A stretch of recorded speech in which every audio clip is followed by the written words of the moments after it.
اکرم صلی اللہ علیہ وسلم نے ایمان والوں کو اس بات کا حکم دیا کہ اس زبان سے محبت کرو. زبان کو جاننا الگ ہے، اسے محبت کرنا الگ ہے. آج ہم قرآن پاک کے حد تک عربی سیکھ لیتے ہیں، بہت اچھی بات ہے. اور ہمارے پاس معاملہ یہ ہے کہ ہمارے پڑھانے والے لوگ بھی اور پڑھنے والے بچے بھی اور پڑھنے والے بڑے بھی اگر قرآن پاک ناظرہ پڑھ لیا تو کہتے ہیں کہ قرآن پاک پڑھ لیا. اور اس سے بہت زیادہ اگر کچھ ہو گیا تو تجوید کے ساتھ میں، اور اس سے بہت زیادہ کچھ ہو گیا تو قرات کے ساتھ، تو بس معاملہ ختم.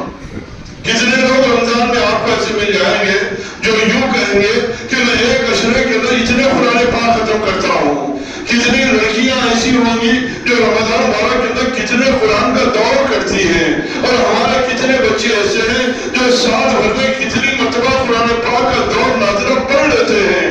اب اس کے اوپر مطمئن ہو جاتے ہیں جو کہ ہم نے سمجھا کہ قرآن پاک ناظرہ پڑھ لیا، بہت پڑھ لیا تجوید سے، بہت پڑھ لیا تفسیر سے، معاملہ ختم. جبکہ حضور اکرم صلی اللہ علیہ وسلم قرآن پاک تو اللہ یہ فرماتے ہیں قرآن پاک کو ہم نے عربی میں نازل کیا، اور حضور فرماتے ہیں کہ زبان سے محبت کرو. تو قرآن پاک جہاں پر ناظرہ پڑھی جائے، جہاں پر تجوید سے پڑھی جائے، جہاں پر قرات سے پڑھی جائے، وہیں پر اس کے علوم کو بھی حاصل کرنے کی کوشش کی جائے. یہ قرآن پاک عربی زبان سے محبت ہے. اور اس کے بہت سے راستے ہیں کہ انسان ان علوم میں کیسے کمال پیدا کرے. ایک راستہ ہے سورۃ شریفہ کے اندر، نحن نقص علیک احسن القصص بما اوحینا الیک ھذا القرآن وان کنت من قبلہ لمن الغافلین. کہ اس کے اندر اللہ فرماتے ہیں احسن القصص، بہترین قصہ ہم نے اسے بیان کیا ہے. احسن کا لفظ قرآن پاک کے اندر مختلف مقامات پر اللہ نے استعمال فرمایا ہے. لقد خلقنا الانسان فی احسن تقویم، کہ انسان کی تخلیق کو بھی احسن فرمایا. الذی خلق الموت والحیات لیبلوکم ایکم احسن عملا، اچھے اعمال کو بھی احسن قرار دیا گیا. گویا اللہ نے جس کو احسن تخلیق کہا اور مطالبہ کیا کہ احسن عملا، بہترین عمل والی زندگی گزارو. اس کے گزارنے کے لیے جہاں بہت سے راستے ہیں، اس قرآن پاک کی سورۃ شریفہ جو سورہ یوسف 12ویں پارے کے اندر ہے، اس میں اللہ تبارک و تعالیٰ نے ایک راستہ بتایا ہے کہ ہم نے بہترین قصہ اس کے اندر بیان کیا ہے کہ علوم کے حاصل کرنے کے اندر معرفت الہیہ سے قربت حاصل کرنے کے لیے جہاں بہت سے راستے ہیں، اس لیے بہت سے عارفین نے یہ بات فرمائی ہے کہ قرآن پاک اور حدیث کے بعد میں مولانا روم رحمۃ اللہ علیہ کی جو مصنوی ہے معرفت الہیہ کے اندر حاصل کرنے میں کمال درجہ رکھتی ہے. احسن القصص، بہترین قصہ، اور بہترین قصوں کو بیان کرنا قرآن پاک میں کئی مواقع کے بعد اللہ تبارک و تعالیٰ نے مختلف قوموں کے واقعات کو بیان کیا ہے.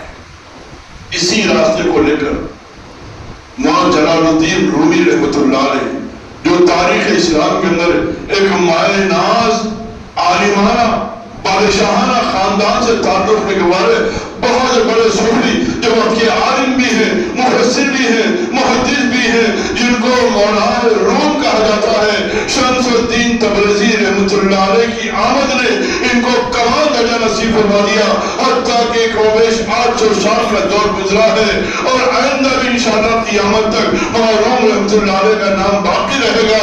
کیوں کہ انہوں نے خدا کی معرفت کے حاصل کرنے کے لیے انسانیت کے سامنے جو نمونہ پیش کیا ہے. آپ کے سارے مصنوی کا مرکزی جو نقطہ ہے وہ محبت ہے کہ اللہ اور اس کے رسول کی محبت کے ساتھ میں ہر کام ہر عبادت کی جائے تو قرب خداوندی حاصل ہوتا ہے. اس لیے عارفین فرماتے ہیں کہ قرآن اور بخاری شریف کے بعد، یعنی قرآن اور حدیث کے بعد خدا کی معرفت حاصل کرنے کے لیے کوئی کتاب انسان کے ذریعہ بن سکتی ہے تو مصنوی مولانا روم ہے. ساری معرفت کی باتیں بڑی آسانی کے ساتھ میں اور عام انداز میں، حکایتوں کے انداز میں، قصوں کے انداز میں.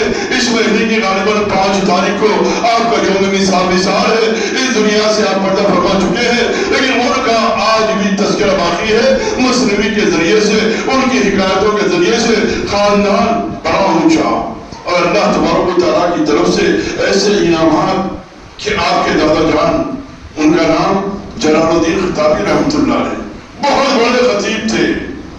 ان کے دور کے اندر اس وقت کے خراسان کے بادشاہ کے خواب میں آقا مدنی محمد رسول اللہ صلی اللہ علیہ وسلم تشریف لائے اور کہا کہ بادشاہ وقت تمہاری ایک اکلوتی بیٹی ہے، اس کا نکاح کسی اور سے نہیں کرنا بلکہ جلال الخطابی جو ہیں، جو روم کے دادا ہیں، ان کے نکاح میں دے دینا.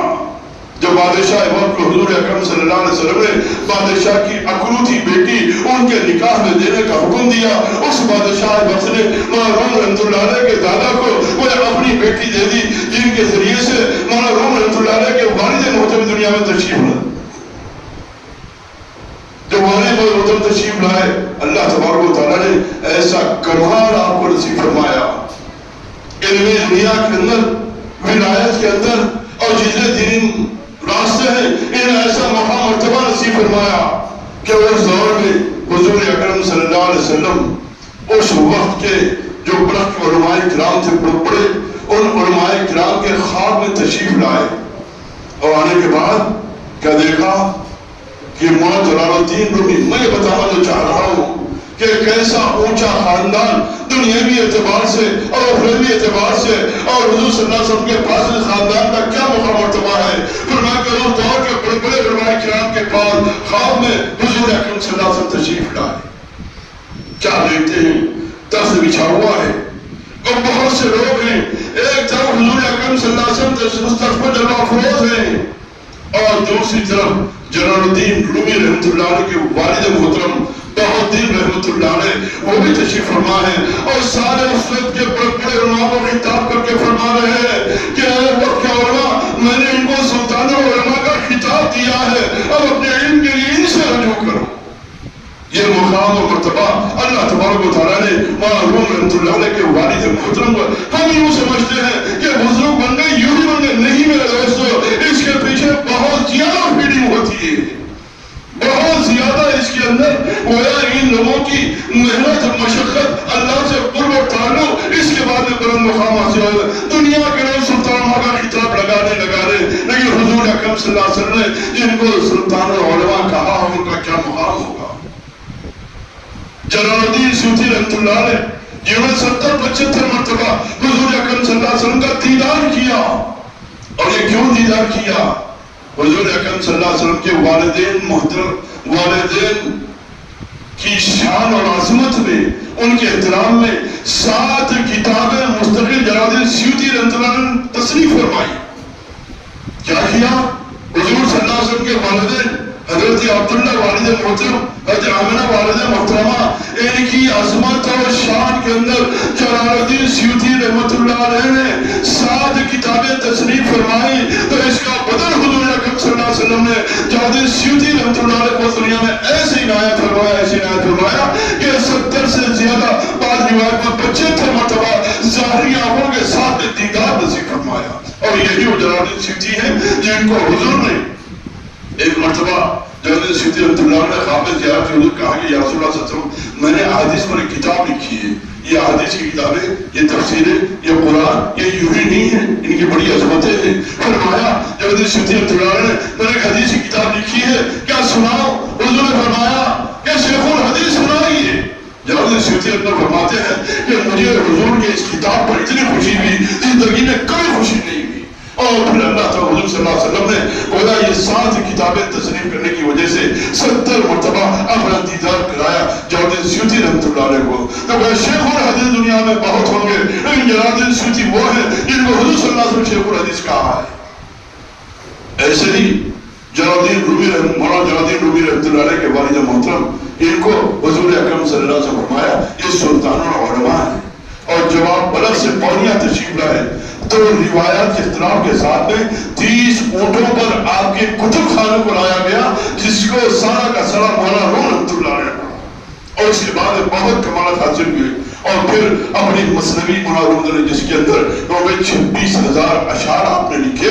اور پھر آج اس پر اتنا ریسرچ ہو رہا ہے مغربی دنیا کے اندر کہ لوگوں کی قلبیں دنگ رہ جا رہی ہیں، اور بڑے بڑے تراجم اور بڑی بڑی سی تشریحات آج کے زمانے کے اندر بھی ہو رہی ہیں مولانا روم رحمۃ اللہ علیہ کی مثنوی. معمولی باتوں کے اندر کمال کی حکایتیں، اور پھر ساری مصنوعی اور ساری زندگی کا محور وہ اللہ اور اس کے رسول کی محبت۔ ایک تو اللہ سے ڈر کر عبادت کرنا، اللہ کو معبود سمجھ کر عبادت کرنا بہت اچھی بات ہے، درجہ رکھتا ہے، ضروری ہے، اور پہلے یہی حاصل ہوتا ہے کہ اللہ کو اپنا معبود سمجھو اور اس کو سجدہ کرو۔ لیکن اس سے آگے کا درجہ یہ ہے اللہ کو اپنا محبوب سمجھ کر اس حالت میں سجدہ کرو، اس میں وہ لذت ہوگی جو دنیا میں کہیں نہیں ملی۔